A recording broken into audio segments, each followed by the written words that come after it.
I'm Jen Thompson, and I am coming to you today on this rainy lunchtime hour to talk with you for a few minutes about the topic of see something, say something. So I'm going to use like a little guide that Lighthouse for Life has made. You may have received one of these little cheat sheets that we've made, but I'm going to use this as a guide for our conversation today and give you some ideas of very specific things you can look for. And then we're going to talk about when you do see something, how do you know who to say something to? Because again, you don't want to go vigilante. You don't want to insert yourself into a setting. I had someone from the community tell me one time that they were at a gas station and they saw a truck that literally had an advertisement on it about being a pimp, and that they saw someone in the truck that was a female that looked really young, sleeping in the back, and that the person in the truck, told the young lady to get up and tried to take her inside, and they didn't interject themselves into that setting in a way that was going to cause them danger, which I thought was really smart. They just called the hotline and made an anonymous report about what they saw. And so that's the biggest thing is keeping you safe and making sure that you don't accidentally make a scenario worse for yourself or for someone else. So first, let's talk about just what to look for from the perspective of a community member, right?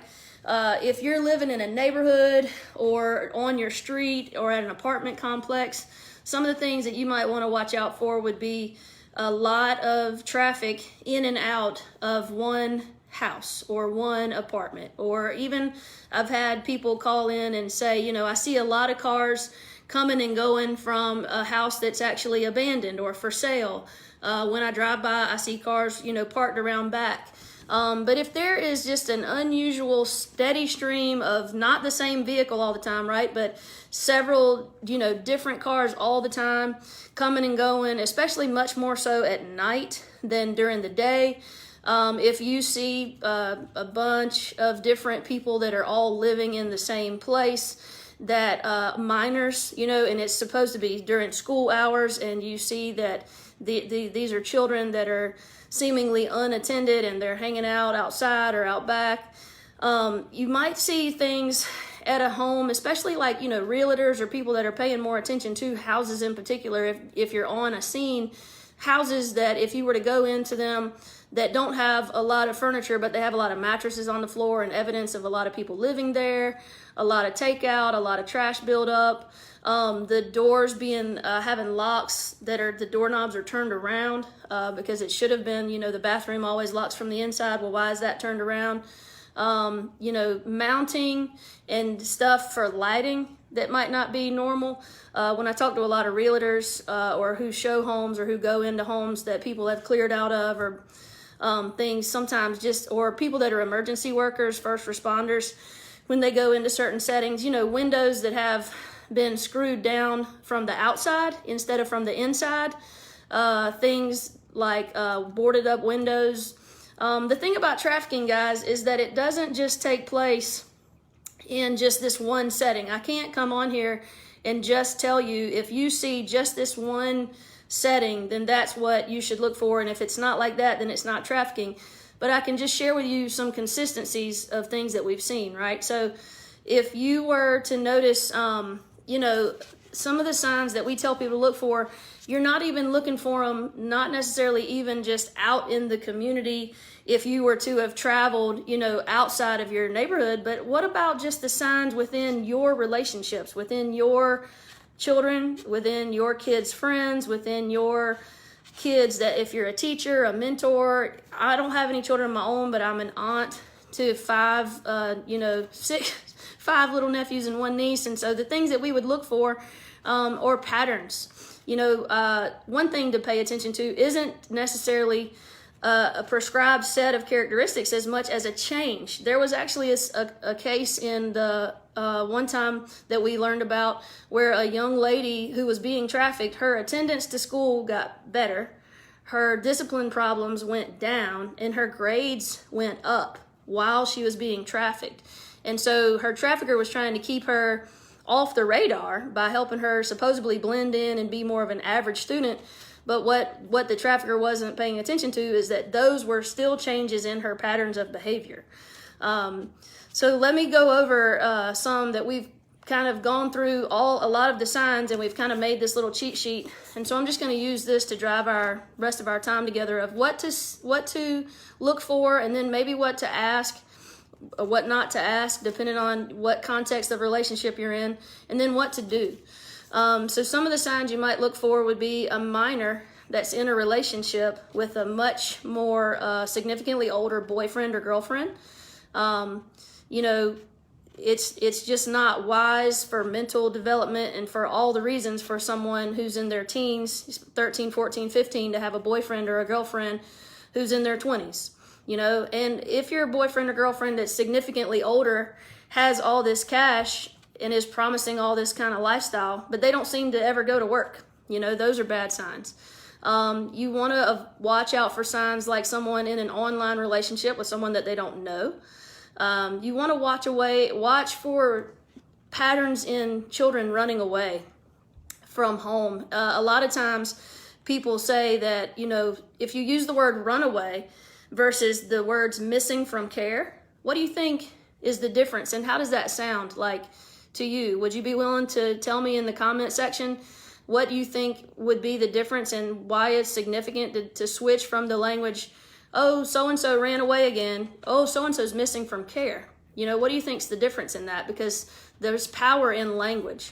But either way, and I'll see if anybody might want to respond, but if not, I'll just tell you, the power in that is the judgment and the blame, right? If you say, oh, well, that little kid, they ran away again, and they're just going to get what they deserve, and they're bringing all this trouble on themselves, that's really a misunderstanding of what is the truth, because nobody's running away from home for no reason. Something is either going on in the home that isn't okay, or something has been presented outside the home that's supposedly better. And children, we don't make good choices with long-term consequences in mind. Our frontal lobe development is not done. And so the idea that someone is a runaway saying it's just their fault versus they are missing from care, even if they did choose, and I use that term loosely, under coercion to leave home for whatever reason, they are missing from care. And thankfully in South Carolina, the law changed back in July of 2019. And so now even children that are 17 can be reported as missing from care and should have a police report filed, and they can be returned. And yes, they could already be a pattern of trouble. They could be trying to run to help. What if someone's being hurt by their mom's boyfriend or a family member or someone, and they're not being believed? And then someone comes along and says, well, I love you and I'll protect you from that, and you can come and live with us, and we'll take you and treat you well, and we'll get your hair and nails done, and we'll travel and we'll see the world. And yeah, you'll have to do some stuff that you might not love, but it's just part of being part of this family. But at least at least they believe you, and the kid might be finding community. So the pattern of running away multiple times, if according to the police department in Dallas, they did this research a long time ago, and if someone runs away from the same environment 3 times or more, the chances that they are being groomed or potentially exploited and trafficked are high. And so we are not trying to vilify or blame the victim or anything like that. So you really want to pay attention when a child runs away, even if they're leaving with someone that they consider to be a friend. If there's a pattern of that, you want to check it out, and you want to try to pay attention to the pattern, and you want to try to not just blame the child and give up on the child. You want to treat them as missing from care. Someone who is homeless is going to be so much more vulnerable, and they are going to be, how long would we have to be on the streets without a place to sleep or food to eat before we might be willing to do something we would never have thought that we would find ourselves having to do to survive? So friends that are homeless, that whole thing is a high vulnerability, a high susceptibility. Other things you might want to look for, or things that are signs to look for, would be someone who uses a lot of lingo from the life, from the game, from the streets, because this is its own subculture, and it has a complete, ever-evolving vocabulary and lingo.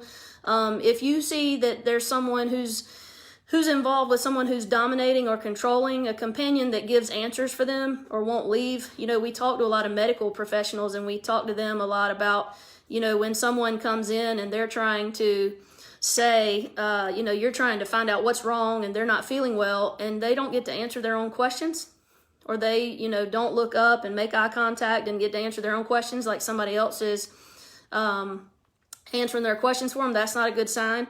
I always encourage people to provide your own translator, and don't let someone come in and say, oh, well, this is my nephew and he's from Honduras and he doesn't speak English, so I'll just translate for him. No, as much as you want to give the benefit of the doubt to that person and believe that they're there with the best intent of that person, you need to provide your own translator. And you need to allow people to answer their own questions. If someone goes from being pretty steady to all of a sudden they're starting to exhibit a pattern of fear, anxiety, depression, submission, nervousness, paranoia, again, changes in their regular behavior, those changes come from somewhere, right? So I'm not saying that if you notice one or two of these traits, it means someone's being trafficked. I'm not saying that. But these are some signs that you can look for. If there's a discrepancy in the behavior and the age that someone claims to be, there's something to look out for right there. If somebody is carrying multiple cell phones, that's a sign you need to look out for. If someone is in a relationship with someone and they are being forced into an increased amount of isolation from family and friends, there could be changes in behavior that you might notice. Again, behavior at school, behavior at work. Is there a pattern? Like, are they starting to be truant every Monday? Or are they starting to fall asleep a lot in class because unfortunately they were forced to work all night? There's a change in their performance of their job. Is there a change in their performance of their physical skills and abilities? There could be a million different reasons why this would manifest, but the story that got Lighthouse for Life founded was someone who was trafficked while still living at home, and they were blackmailed by some people that had video of them doing something that they weren't proud of. But this was not someone from a foreign country. This was not someone from poverty. This was not someone who had been abused prior to being blackmailed by this video of them. And they started withdrawing. They started changing in their eating patterns. They started changing in their willingness and desire to engage with their friends. And can you imagine if you're trying to live your, quote, normal life, but on the weekends you're being blackmailed into creating a lie and a false narrative and getting your friends to cover for you, and then you're going and you're being sold by these people? Are you still going to care about your best friend's new phone or what's going on the popular TV series that everybody's watching? Are you going to care about math? Are you going to want to have anything to do with anything about religion? Because if this is so horrible and this is happening to you, you wouldn't want to go to church or the youth group or anything like that. Like, there are reasons people change. There are reasons that things happen. And I'm not saying that if some of the signs that I share with you today show up in someone that you should automatically assume they're being trafficked. That's not what I'm saying. But these are signs to look for. And again, changes in pattern of behavior. Again, someone can show signs that aren't even destructive, and still that's because they're being trafficked. Because what if you've never had anyone tell you that they're proud of you before? What if you've never had anyone tell you that they missed you when you're not together? What if you come from an impoverished background and all of a sudden you're getting to go on trips and you're getting to go buy new clothes and you're having someone tell you that they love you and that you're beautiful and they're paying attention to you, and when you're not together they're texting you and they're showing all this interest when nobody else seems to show this interest, because everybody is hungry for validation. Some of the other signs that we put on the little cheat sheet notes here for you would be, again, they don't have an ID, or maybe they don't have other personal documents. Maybe you notice someone's traveling and they're not really appropriately dressed for the weather. Maybe there's a reason for that. Maybe you notice that someone has sort of a tattoo or some branding, and you just, and maybe it's literally, unfortunately, we have actually seen barcodes, but there can be inappropriate words tattooed on people that they didn't want to put there, the name of their trafficker or the name of the gang or the symbol. And a lot of times, sometimes there even can be tattoos or brandings that are upside down or that are placed in places where when you look in the mirror, you're going to see it, and it's sending a psychological message to the person that's trafficked. If you see someone that is carrying around multiple cell phones, large sums of cash, hotel keys, those are things that might, trigger some questions or cause some red flags. People carrying around their personal items in a paper bag or a cardboard box and not actually using like traditional luggage.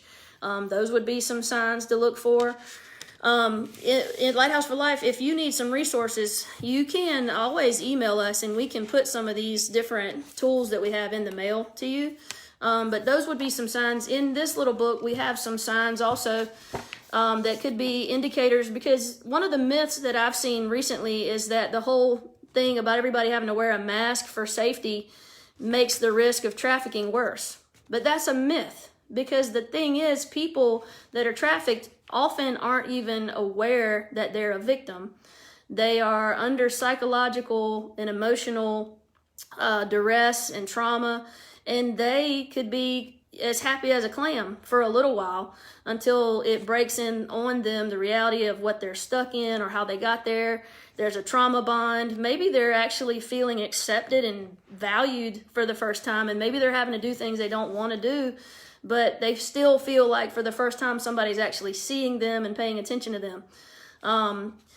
Let's see. Some of the signs that we have listed in here under the hidden in plain sight section, again, would be the minor and the older relationship, the discrepancies, the isolation, possession of new items like clothing or jewelry. It is not a good sign if someone's boyfriend or girlfriend buys them a cell phone just for the two of them. But I could see how someone who doesn't have the ability to differentiate between healthy and unhealthy relationships might take that as very flattering, because, oh, this person wants to know where I am and they always want to be able to reach me and they want to know that I'm safe and they hate being apart from me, and so they just want to always stay in touch with me.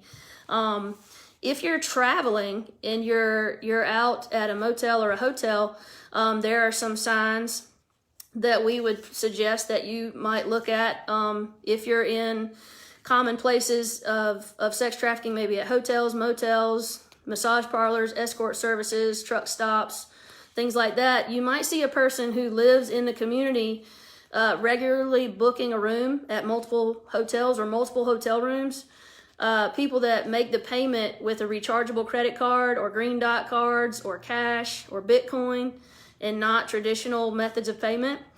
If there's a car in a parking lot waiting for an unusual amount of time, or that's dropping somebody off or picking somebody up or waiting near the lobby, guests that are asking for free food or money for employees or other guests, people that are visiting guests at suspicious hours, again on lunch breaks and maybe late night, early morning, not wanting to use the lobby or the elevator but coming in and out through side doors.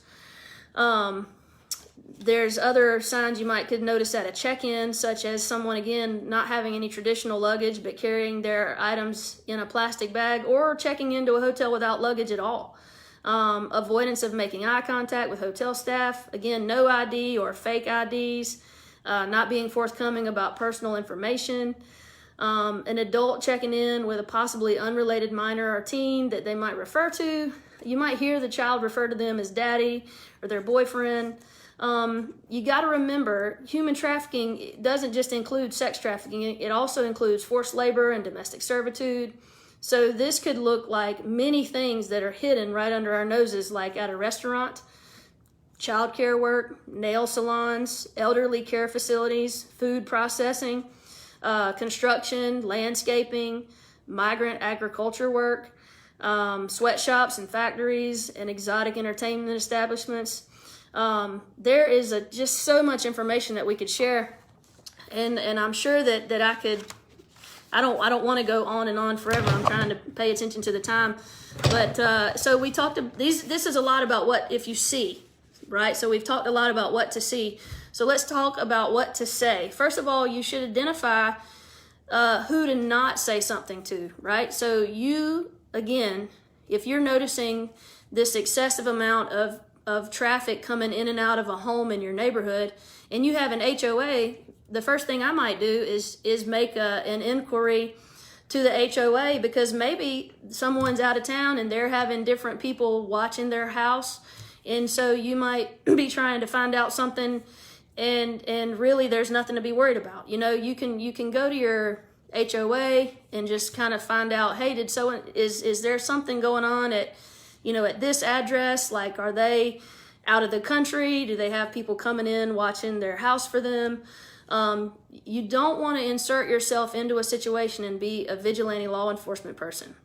That is the number one thing I need you to know, is that you need to make sure that you're safe and that you're not trying to, out of the goodness of your heart, endanger yourself by accident, And honestly, when you see someone that you think might be being trafficked, you also just do not need to walk up to them and start a conversation asking them necessarily, well, do you feel safe? Is that your pimp? Blah, blah, blah. Like, you need to make sure that you use the proper channels, and the proper channels are local law enforcement. Proper channels are the National Human Trafficking Hotline. Proper channels are, if it's somebody that's in your own family and it's your own child that you're noticing these things in, then yes, you do obviously have a right as their guardian to have conversations with them.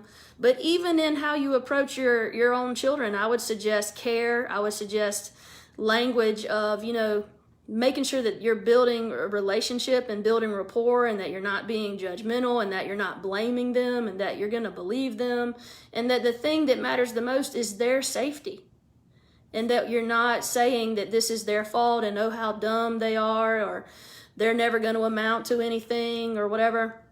You want to try to focus on their safety and the priority of their relationship, and how there's nothing that's going to change their relationship with you because you care about them because of who they are and not what they do. I tell people all the time, if you don't know how to love somebody, try to reflect on how God loves you. God is the one who came to where I was when I couldn't get to where he is. So it's not a child's job to pursue trying to make sure that they have a healthy relationship with their parents. It's the parents' job, in my mind, to pursue relationship with the children and to continually affirm to them how much they're valued and loved and cared for. I'm not saying that you enable them. I'm not saying that you give them a pass and let them do whatever. You are the parent. You're not the friend. I heard a story one time told by an FBI agent who said that she had a young lady that was 15.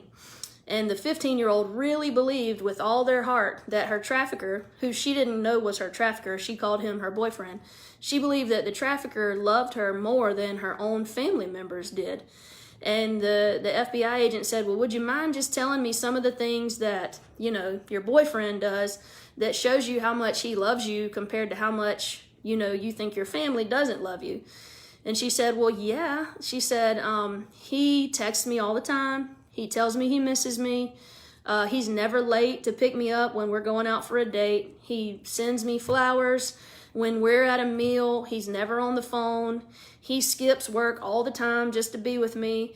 And she said, my family, I think in this instance, she was talking about maybe her father.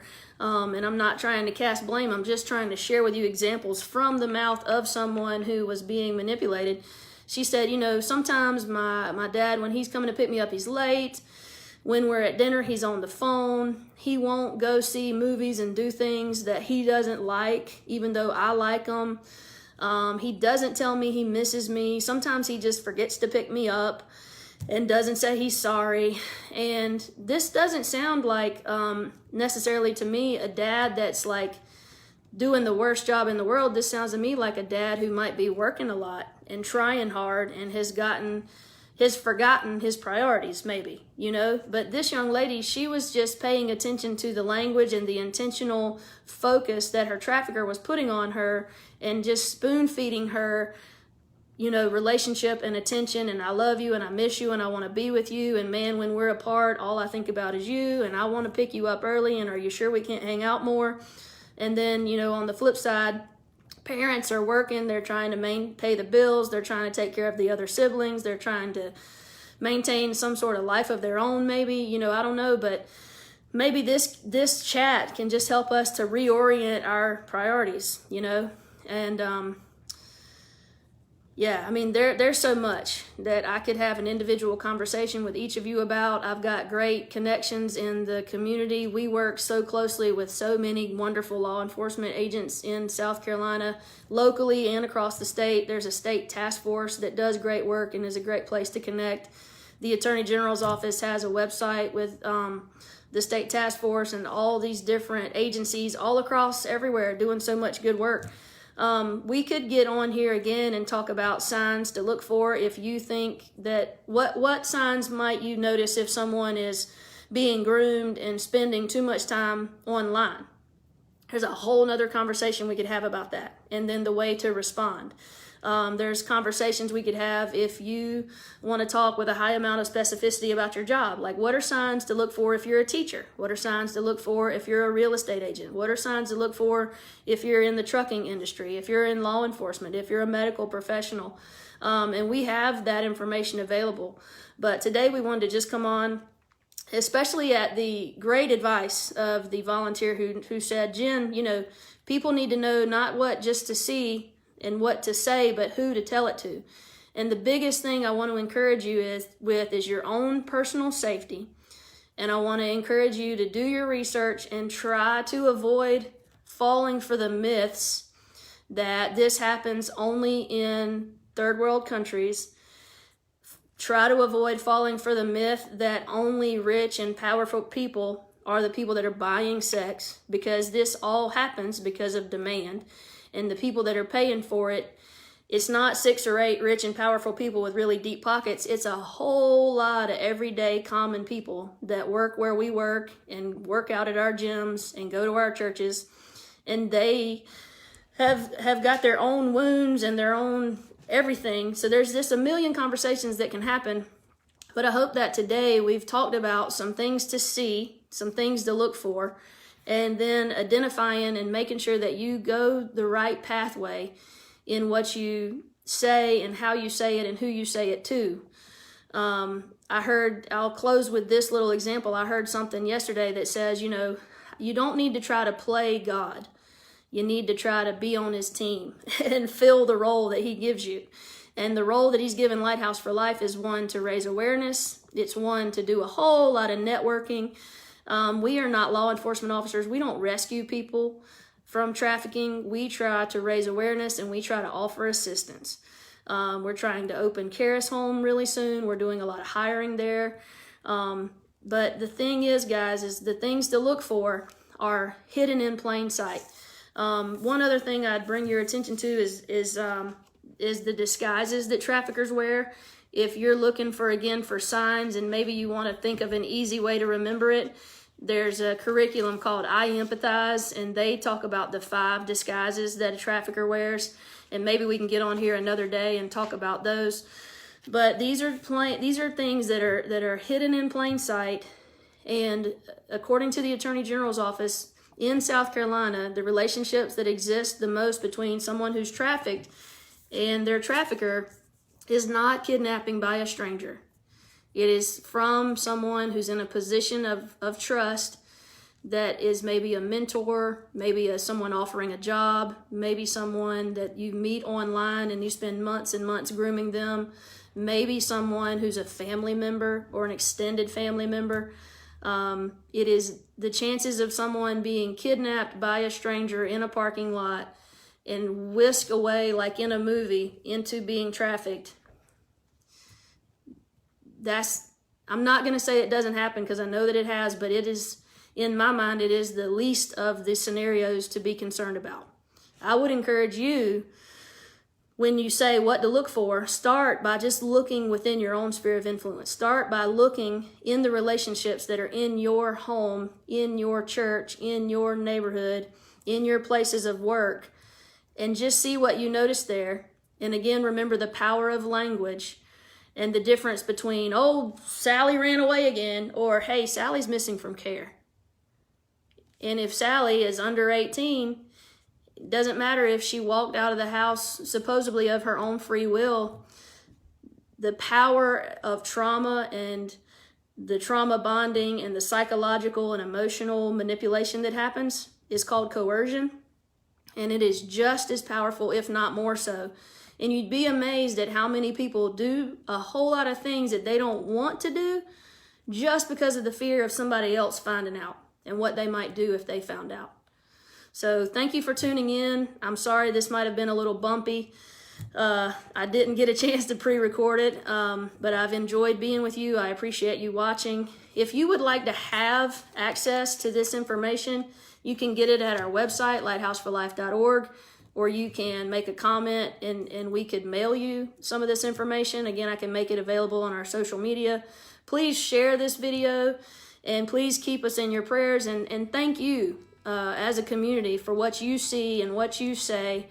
And let's just all start by taking really good care of the people that we love and remembering that grace wins for everybody, and not making any assumptions or judgments that could never happen here and that could never happen to me. Because the moment that you think it can't is the moment you're at your most vulnerable position.